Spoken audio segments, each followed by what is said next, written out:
There's a moment in every emotionally imbalanced dynamic where everything quietly pivots, and most people miss it because it doesn't look dramatic on the surface. It's the moment you stop chasing. Not because you're playing a game, not because you're trying to manipulate an outcome, but because something inside you finally recognizes that pursuit without reciprocity is self-abandonment.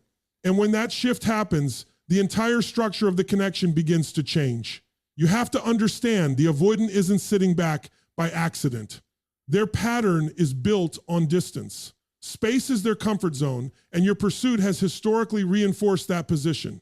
Every time you move closer, every time you tried to fix, to understand, to reconnect, you unintentionally confirmed a dynamic where they didn't have to move at all. They could remain passive, emotionally protected, while still receiving your attention and energy. That's the imbalance. So when you stop, it doesn't just register as silence, it registers as disruption. You've removed the very mechanism that kept the dynamic stable. And here's where it gets interesting. Power in any relationship isn't about control, it's about emotional self-sufficiency. The person who needs less external validation holds more internal stability. When you were chasing, you were signaling dependence. When you become still, you signal strength. Now, this doesn't mean the avoidant suddenly has a conscious realization like, I've lost control. It's far more subtle than that. What they feel first is confusion. The expected pattern didn't play out. The emotional script they've come to rely on distance, followed by your pursuit, is suddenly incomplete. And that incompleteness creates tension. Human beings are wired to seek resolution, to close loops. When you don't chase, you leave the loop open. And that open loop begins to work on them in ways your words never could. Because words can be dismissed, argued with, rationalized. Silence can't. Silence forces interpretation. It invites introspection. It creates space where their own thoughts get louder.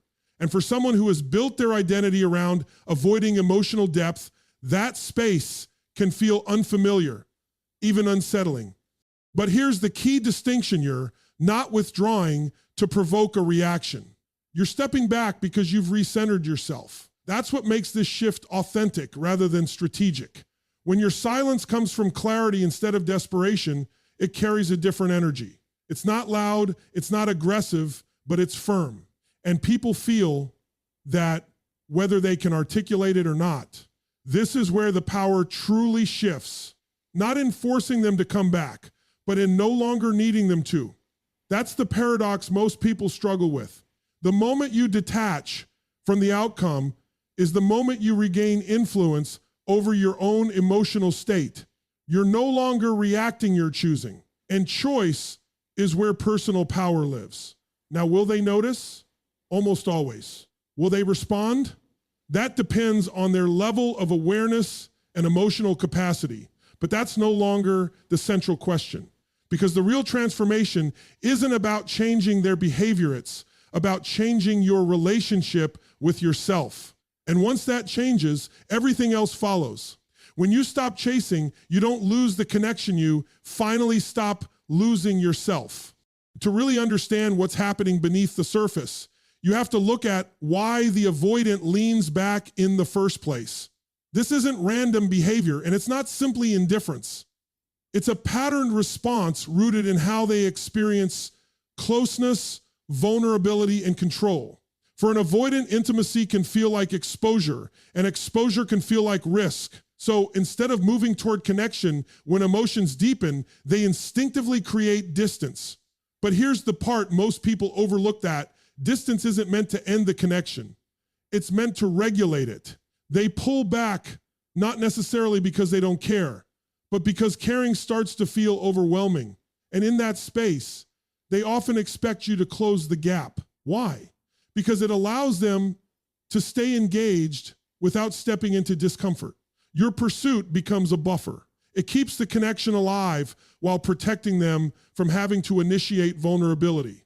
Over time, this creates a very specific emotional dynamic. They lean away, you lean in. They go quiet, you seek clarity. They create space, you try to fill it. And without realizing it, both people begin to play roles that reinforce each other. You become the pursuer, they become the distancer.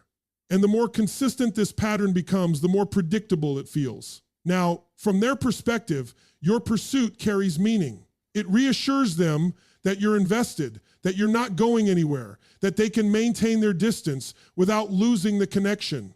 It's not always conscious, but it becomes expected, almost like an emotional safety net. They don't have to ask for closeness because you provide it automatically. This is where the idea of waiting for you to beg gets misunderstood. It's not always about ego or dominance in a deliberate sense. It's more about familiarity. They've learned consciously or unconsciously that when they withdraw, you will respond by moving closer. And that pattern becomes their version of relational stability. But there's a deeper layer to this. When someone relies on you to do the emotional heavy lifting, it allows them to avoid confronting their own internal barriers. They don't have to question why vulnerability feels uncomfortable. They don't have to examine their fears of dependence or rejection, because as long as you keep stepping forward, they never have to. And that's the hidden cost of this dynamic, not just for you, but for them as well. Growth gets postponed. Emotional responsibility gets outsourced. And the connection, while still present, becomes imbalanced. Now, when you understand this, something important shifts in your perspective. You stop personalizing their distance as a reflection of your worth. You begin to see it as a reflection of their coping strategy. That doesn't excuse the behavior, but it clarifies it. And clarity is what allows you to respond differently. Because once you see the pattern, you also see your role in maintaining it. Not from a place of blame, but from a place of awareness. You recognize that every time you overextend, you're reinforcing the very behavior that frustrates you. And that realization is what prepares you for the next shift the moment you decide not to play that role anymore. When you stop filling the silence, stop over-explaining, stop trying to earn closeness, you remove the structure they've been relying on. And that's when the dynamic begins to recalibrate. They were waiting for you to beg because that's what the pattern taught them to expect. But patterns only exist as long as both people participate. Break the pattern and you change the entire equation. And here's the truth you carry forward. When you stop proving your value, you start living it. And when that pattern is broken, you no longer rush in to close the distance, something far more profound begins to happen. Your silence doesn't just create space in the relationship, it creates a mirror that reflects back to them everything they've been able to avoid up until now. You see, constant communication can sometimes act as a distraction. It fills the gaps, softens the tension, and keeps deeper questions at bay. But when that noise disappears, what's left is clarity, and clarity can be confronting. For the avoidant, your silence removes the external focus they've relied on. There's no message to respond to, no reassurance to receive, no emotional momentum being carried by you. And in that stillness, their attention has nowhere to go but inward. This is where the real psychological shift begins, because what they encounter in that reflection isn't Uets themselves. Their patterns, their hesitations, their emotional limits. The very things they've kept at a distance are now sitting right in front of them, unfiltered, and that can be deeply uncomfortable. Avoidants are often highly skilled at maintaining control through distance. It allows them to engage on their terms, to manage intensity without fully immersing themselves in it. But your silence disrupts that control. It introduces uncertainty, and uncertainty has a way of amplifying awareness. Questions begin to surface. Why haven't they reached out? Did something change? Did I push too far? These aren't just casual thoughts, they're openings. Openings into a level of emotional consideration that wasn't accessible before. And here's what makes silence so powerful. It doesn't accuse, it doesn't demand, it doesn't explain. It simply exists. And because it exists without pressure, it invites interpretation. The mind naturally tries to make sense of it, to assign meaning to the absence. And in doing so, it often reveals truths that direct conversation could never fully access. Now, this doesn't mean every avoidant will suddenly gain deep insight overnight. Some may resist the reflection. Some may distract themselves, rationalize, or even double down on their distance. But even in those responses, the mirror is still working, because whether they acknowledge it or not, the absence of your pursuit has altered their internal experience. For others, however, this silence becomes a turning point, not because you forced it, but because you allowed space for it. Space for them to feel the weight of the connection without your constant presence buffering it. Space for them to recognize what your energy actually meant in their life. And perhaps most importantly, space for them to confront the possibility of losing it. This is the paradox: when you stop trying to be seen, you become impossible to ignore. Not through effort, but through absence. Not through intensity, but through restraint. Your silence carries a message that words often dilute, that you are no longer willing to overextend to maintain something that requires mutual effort. And in that message, there is both clarity and consequence, because the mirror doesn't just reflect their behavior, it reflects the reality of the connection. What it is, what it isn't, and what it could be if both people were willing to meet in the middle. And that kind of reflection, when it's allowed to settle, has the potential to create genuine awareness. But again, this isn't about controlling their realization. It's about honoring your own. Your silence is not a tactic, it's a boundary. A boundary that says, I will no longer fill spaces that are not mine to fill. And once that boundary is in place, everything changes. Because the moment someone is left to face themselves without distraction is the moment truth begins to surface. And silence, when rooted in self-respect, speaks louder than any explanation ever could. What surprises most people at this stage is the emotional shift that begins to take place on the other side. There's an assumption that when an avoidant finally gets space, they feel relief, like they can breathe again, like the pressure is gone. And in some cases, there is a brief sense of that, but it doesn't last in the way people expect, because what replaces it isn't peace, it's uncertainty. You have to remember, their comfort was never just in distance. Their comfort was in a predictable pattern. Distance followed by your pursuit. Space followed by your reassurance. When that second part disappears, the system they've come to rely on stops functioning the way it used to. And human beings, regardless of attachment style, are deeply affected when familiar patterns break. So instead of settling into calm, they begin to feel something else, something less familiar and far more difficult to control. Confusion. Your silence doesn't fit into their expectations, and because it doesn't, it creates a kind of cognitive dissonance. They start trying to make sense of what changed, replaying past interactions, searching for clues. Not necessarily because they've suddenly become highly self-aware, but because the absence of your response forces them into a state of questioning. And where there is confusion, curiosity isn't far behind. This is where the dynamic quietly begins to invert. The same person who once held back, who maintained emotional distance, now finds themselves leaning in, mentally, if not yet behaviorally. They start checking, wondering, observing. Why haven't they reached out? Are they moving on? Did I miscalculate something? These thoughts may not be spoken, but they begin to occupy space. And here's the key: curiosity creates attention. Attention creates emotional investment. When you were consistently present, your energy was accessible. It was known, reliable, almost guaranteed. But now, in your absence, that same energy becomes uncertain. And uncertainty has a way of amplifying perceived value. What was once constant is now questioned, and what is questioned becomes significant. Alongside curiosity, another emotion often surfaces: anxiety. Not always in an obvious or overwhelming form, but in subtle, internal ways. A sense that something important may be slipping beyond their control. And for someone who has managed connection by controlling distance, that feeling can be deeply unsettling. Because now, for the first time, they are experiencing a version of the dynamic from the other side. They're the ones without clarity. They're the ones without reassurance. They're the ones sitting in the unknown.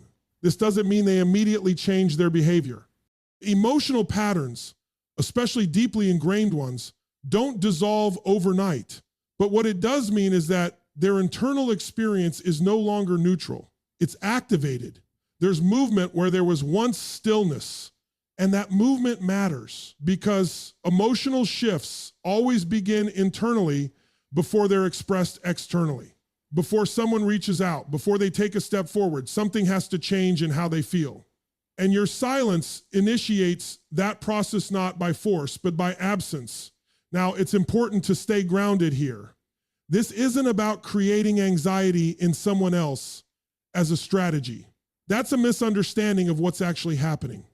The anxiety isn't something you've imposed, it's something that emerges when the familiar disappears. It's a natural human response to change, to uncertainty, to the possibility of loss. What you've really done is remove the cushion that once softened that experience for them. And in doing so, you've allowed reality to come into sharper focus. Because when someone is no longer buffered from the consequences of their own distance, they begin to feel the true weight of it. Not intellectually, but emotionally. And that emotional recognition is what has the potential to shift behavior over time. But again, the focus isn't on whether they come back or how they respond. The focus is on what has already changed. You are no longer participating in a one-sided dynamic. And that alone redefines everything. Because when your absence creates impact, it reveals something undeniable. Your presence was never the problem. At this point, the most important shift is no longer about them, it's about you.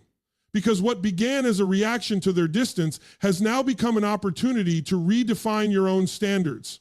This is where many people are tempted to slip back into old habits, to re-engage too quickly, to soften their boundaries the moment they sense a change.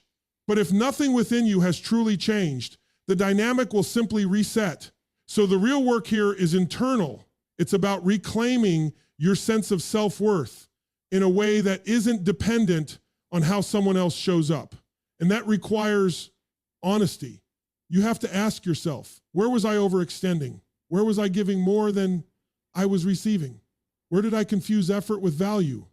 Because one of the most subtle traps in these dynamics is the belief that if you just try harder, communicate better, or love more deeply, you can create balance. But connection doesn't work that way. It's not built through one person compensating for the other. It's built through mutual willingness. And when that willingness is absent, no amount of effort can replace it. What your silence has done is create a boundary, not a wall, not a punishment, but a line of self-respect. A quiet declaration that says, I will no longer participate in something that requires me to abandon myself. And that boundary is only as strong as your ability to maintain it, especially when it's tested, because it will be tested. There may be moments where they reach out, where the energy shifts, where it feels like things are opening again. And in those moments, the question is not, do they want me now? The question is, are they meeting me at the level I've decided I deserve? That's a very different standard. One is rooted in validation, the other in alignment. Reclaiming your self-worth means you no longer measure your value by someone's attention, consistency, or emotional availability. You begin to measure it by your own clarity, your own boundaries, your own willingness to walk away from what doesn't meet you fully. And that's not easy, especially if you've spent a long time equating closeness with effort. But there's a deeper truth here.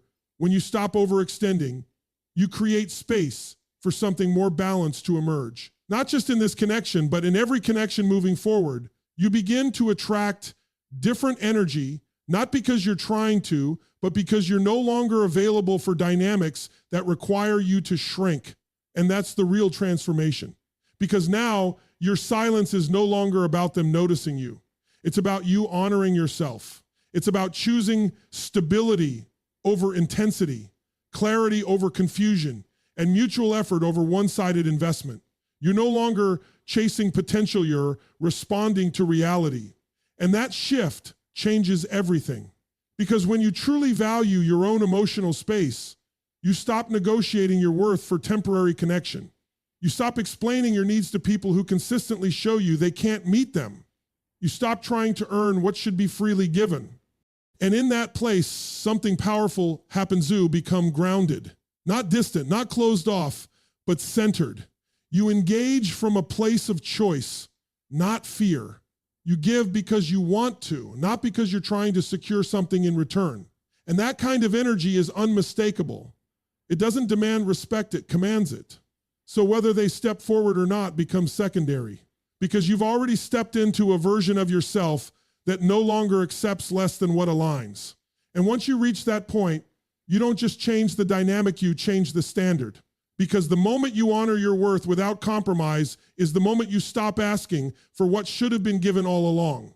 And when all of these shifts begin to integrate, when you've stepped out of pursuit, broken the pattern, allowed silence to do its work, and recentered yourself where something subtle but powerful emerges in how you show up. You move from reaction to intention, from chasing outcomes to embodying standards. And that transition is what quietly transforms your presence into something far more compelling, because attraction at its core is not about effort, it's about energy. It's about how someone experiences you, not how hard you try to be experienced. When you were reacting, texting impulsively, over-explaining, trying to fix, you were operating from urgency. And urgency, no matter how well intended, often signals imbalance. It communicates that something is at stake, that you need a certain response to feel okay. But now there's a different quality to you. There's space, there's composure, there's a sense that you're grounded in yourself, regardless of what the other person chooses to do. And that groundedness changes how you're perceived, not because you're trying to appear different, but because you actually are different. You're no longer filling every silence. You're no longer anticipating their withdrawal. You're no longer structuring your behavior around their patterns. Instead, you're responding in real time based on what's actually happening, not what you fear might happen. And that creates a kind of emotional clarity that is rare.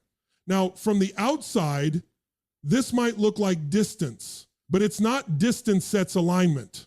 You're still open, still capable of connection, but you're no longer overextending to maintain it. You've removed the excess. What remains is something cleaner, more intentional, and far more sustainable. And this is where the dynamic begins to invite a different kind of response from them. Because when someone who is used to being pursued no longer feels that pressure, they're left with a choice. Step forward or remain where they are. But now, if they choose to step forward, it's not in response to your effort, it's in response to your absence of it. It's not because you convinced them, but because they felt the shift. And that distinction matters. Because any movement they make now has to come from their own awareness, their own willingness to engage differently. You're no longer compensating for the gap. You're no longer meeting them where they are, allowing them to meet you where you stand. And where you stand is no longer a place of negotiation. This is what it means to let them come forward on your terms. Not through ultimatums, not through control, but through consistency in how you show up. Your terms are your standards, your boundaries, your clarity about what you will and won't accept. And those don't need to be announced, they're demonstrated. If they reach out, you respond, but you don't abandon your pace. If they show interest, you engage, but you don't overinvest. You allow things to unfold without forcing direction. And in doing so, you create a space where mutual effort becomes the only way forward. Now, will this guarantee the outcome you once wanted? Not necessarily. And that's where the final layer of growth comes in. Because by this point, your focus has shifted. You're no longer trying to recreate a specific result, you're committed to maintaining a specific standard. And that changes what you're available for. You're no longer drawn to intensity without consistency. You're no longer impressed by attention without intention. You've experienced what it feels like to step out of imbalance, and you're not willing to step back into it just to keep something alive. So if they rise to meet you, there's space for something real to develop. Something balanced, something mutual, something built on both people showing up with equal presence. And if they don't, you don't fall back, you move forward. Because the truth is, attraction that requires you to lose yourself was never sustainable to begin with. Real connection doesn't come from chasing, it comes from alignment. And when you finally stand in that alignment, You don't just become more attractive, you become unavailable for anything that asks you to be less than who you've decided to be. And when you step back and look at the entire journey, what becomes clear is that this was never just about the avoidant. It was never just about their distance, their silence, or whether they would come back. It was about what their behavior revealed and, more importantly, what your response to it awakened within you. You started in a place of pursuit, trying to hold the connection together, trying to make sense of the distance. And in doing so, you gave more than you received, hoping effort would create balance. But the moment you stopped chasing, everything began to shift, not just in them, but in you. You saw the pattern. You understood the dynamic. You allowed silence to replace over-explanation, presence to replace pressure, and self-respect to replace self-abandonment. And in that process, you didn't just change how they experienced you, you changed how you experienced yourself. Because real power was never in making them miss you. It was in no longer needing them to choose you in order to feel chosen. That's the transformation. That's the line that separates emotional dependence from emotional strength. When your sense of worth is no longer tied to someone else's availability, you become grounded in a way that can't be shaken by inconsistency. And from that place, everything becomes clearer. You no longer chase what confuses you. You no longer invest where there is no reciprocity. You no longer wait for potential to become reality. Instead, you stand firm in what you know you deserve and you let life respond to that standard. Because the truth is simple, even if it's not always easy. The right connection doesn't require you to beg, chase, or prove your worth. It meets you, matches you, and moves with you. And the moment you fully understand that is the moment you stop asking to be chosen and start living as someone who already is.